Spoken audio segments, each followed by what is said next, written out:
Salam sejahtera di dalam Tuhan Yesus Kristus. Renungan Today Sermon kali ini saya beri judul Menggugah Hati Tuhan. Mari kita buka di dalam Yesaya 38 ayat 1 sampai dengan yang kelima. Judul perikopnya ialah Hizkia sakit dan disembuhkan. Pada hari-hari itu Hizkia jatuh sakit dan hampir mati. Lalu datanglah Nabi Yesaya bin Amos dan berkata kepadanya, "Beginilah firman Tuhan, sampaikanlah pesan terakhir kepada keluargamu, sebab engkau akan mati, tidak akan sembuh lagi." Lalu Hizkia memalingkan mukanya ke arah dinding dan berdoa kepada Tuhan. Ia berkata, "Ah Tuhan, ingatlah kiranya bahwa aku telah hidup di hadapan-Mu dengan setia, dengan tulus hati, dan bahwa aku telah melakukan apa yang baik di mata-Mu." Kemudian menangislah Hizkia dengan sangat. Maka berfirmanlah Tuhan kepada Yesaya, "Pergilah dan katakanlah kepada Hizkia, beginilah firman Tuhan Allah Daud, bapa leluhurmu, telah kudengar doamu dan telah kulihat air matamu. Sesungguhnya aku akan memperpanjang hidupmu 15 tahun lagi." Saudara yang dikasihi oleh Tuhan Yesus Kristus, sebelum kita melangkah lebih jauh, ada baiknya kita juga akan melihat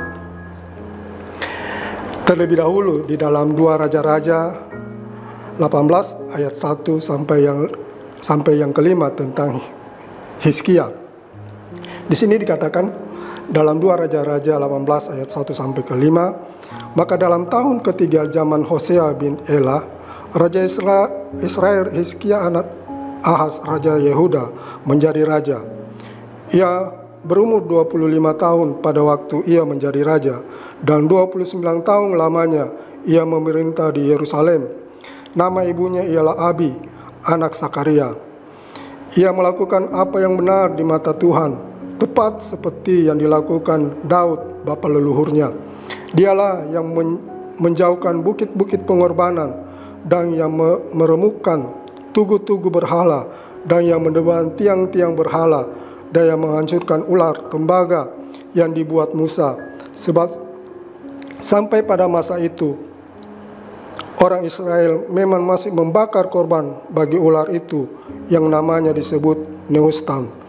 Ia percaya kepada Tuhan Allah Israel, dan di antara semua raja-raja Yehuda, baik yang sesudah dia maupun yang sebelumnya, tidak ada lagi yang sama seperti dia." Saudara yang kekasih di dalam Tuhan, di dalam 2 Raja-Raja 18 ayat 1 sampai 2, di sini diceritakan Hizkia adalah anak Raja Ahaz.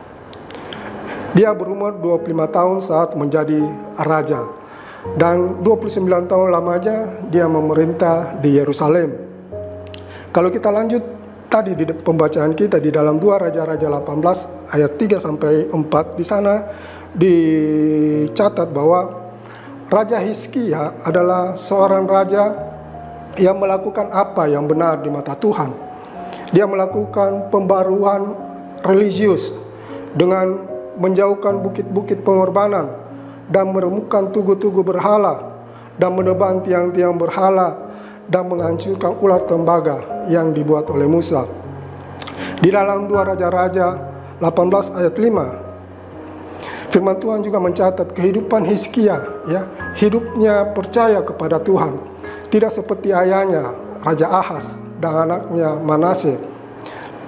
Firman Tuhan juga mencatat bahwa di antara semua raja-raja Yehuda, baik yang sesudah dia maupun yang sebelumnya, tidak ada lagi yang sama seperti dia.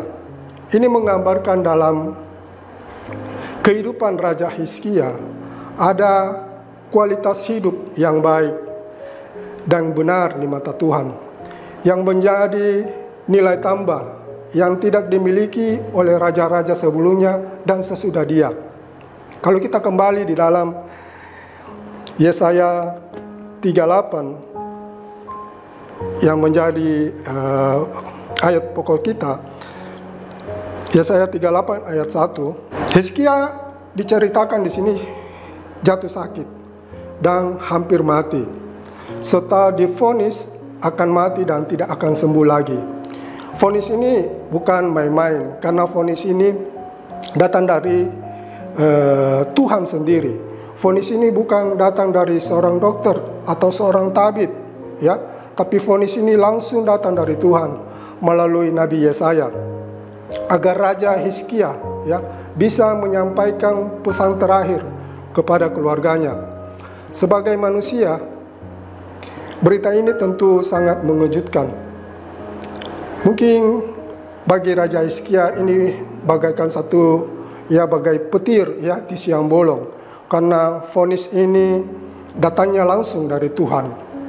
Maka secara manusia itu sifatnya mutlak dan harga mati, ya. Kalau vonis datang dari Tuhan itu, ya, sifatnya mutlak dan harga mati. Tetapi kalau kita membaca di dalam lanjutan ayat ini, di dalam Yesaya 38 ayat yang kedua, di sana dikatakan, lalu Hizkia memalingkan mukanya ke arah dinding dan ia berdoa kepada Tuhan dengan menangis. Orang yang memalingkan muka, petanda biasanya seseorang dalam keadaan kecewa, orang yang dalam keadaan putus asa, hilang pengharapan. Tapi berbeda dengan Hizkia. Dia memalingkan mukanya ke tembok bukan karena kecewa, bukan karena putus asa, bukan juga karena hilang pengharapan. Hizkia memalingkan mukanya untuk berdoa sambil menangis yang menggugah hati Tuhan, memohon belas kasihan Tuhan atas hidupnya. Lanjut kita di dalam Yesaya 38 ayat 3. Di sini kita bisa melihat bagaimana Hizkia berdoa kepada Tuhan dengan doa yang sederhana, doa yang tulus keluar dari dasar hati yang paling dalam, dengan hanya mengatakan, Tuhan, ingatlah kiranya bahwa aku hidup di hadapanmu dengan setia dan dengan tulus hati, dan bahwa aku telah melakukan apa yang baik di matamu. Doa yang panjang dengan kata-kata yang tersusun rapi tidak menjamin doa tersebut akan menggugah hati Tuhan. Tetapi dengan doa yang tulus, yang keluar dari dasar hati yang paling dalam, itu bisa menyelesaikan masalah-masalah yang mustahil. Sekali lagi saya katakan, doa yang tulus yang keluar dari dasar hati yang paling dalam, itu bisa menyelesaikan masalah-masalah yang mustahil. Doa yang tulus yang keluar dari dasar hati yang paling dalam, itu bisa merubah keputusan Tuhan. Apalagi bila dibarengi dengan kualitas hidup yang benar di hadapan Tuhan, dengan memiliki kesetiaan, taat, takut akan Tuhan, serta tulus hati dan melakukan apa yang baik di mata Tuhan.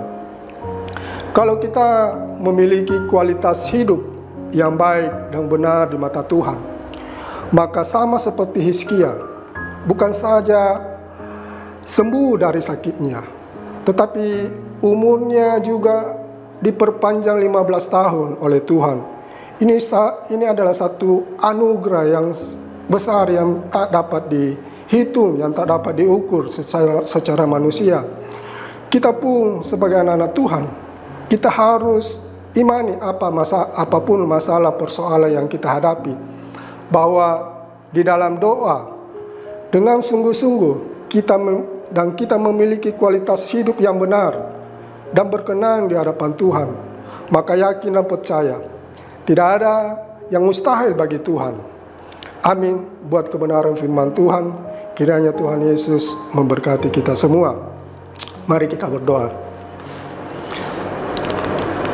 Bapa dalam surga, terima kasih Tuhan buat kebenaran firman-Mu yang baru kami dengar Tuhan. Biar kebenaran firman-Mu yang kami dengar ini Tuhan, kami boleh menerima rema yang baru daripada Tuhan, agar hidup kami semakin hari semakin setia.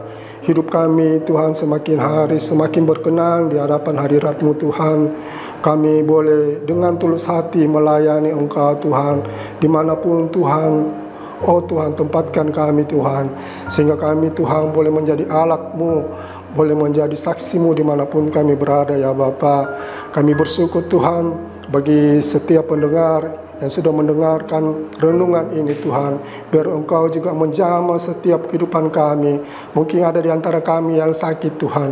Mungkin di antara kami ada yang lemah Tuhan.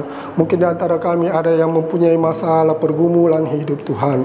Kami datang kepadamu Tuhan seperti Hizkia datang kepadamu Tuhan, memohon kasih anugerah-Mu Tuhan, sehingga Engkau Tuhan Allah yang maha kasih, Allah yang maha kuasa, senantiasa oh Tuhan berkemurahan menjamah setiap kehidupan kami. Kami juga menolak setiap Tuhan sakit penyakit Tuhan, terutama sakit-sakit berbahaya Tuhan yang ada di sekitar kami Tuhan. Baik itu penyakit jantung Tuhan, baik itu penyakit kanker Tuhan, penyakit stroke Tuhan, penyakit gagal ginjal Tuhan, penyakit COVID-19 Tuhan, bahkan penyakit-penyakit yang tidak dapat kami sebutkan satu persatu Tuhan, tetapi kami yakin dapat percaya Tuhan, di dalam kehidupan kami Tuhan, di dalam tubuh kami Tuhan, ada Roh Kudus yang hidup dan menghidupi kehidupan kami Tuhan, sehingga Tuhan kami yakin dapat percaya Tuhan, melalui kuasa-Mu Tuhan, tidak ada satupun penyakit Tuhan yang ada di dalam kehidupan kami, dan semua itu kami tolak di dalam nama Tuhan Yesus Kristus. Terima kasih banyak Tuhan atas segala kebaikan-Mu, atas segala kasih-Mu di dalam kehidupan kami. Kami bersyukur, kami berterima kasih. Hanya dalam nama Tuhan Yesus kami berdoa. Haleluya. Amin.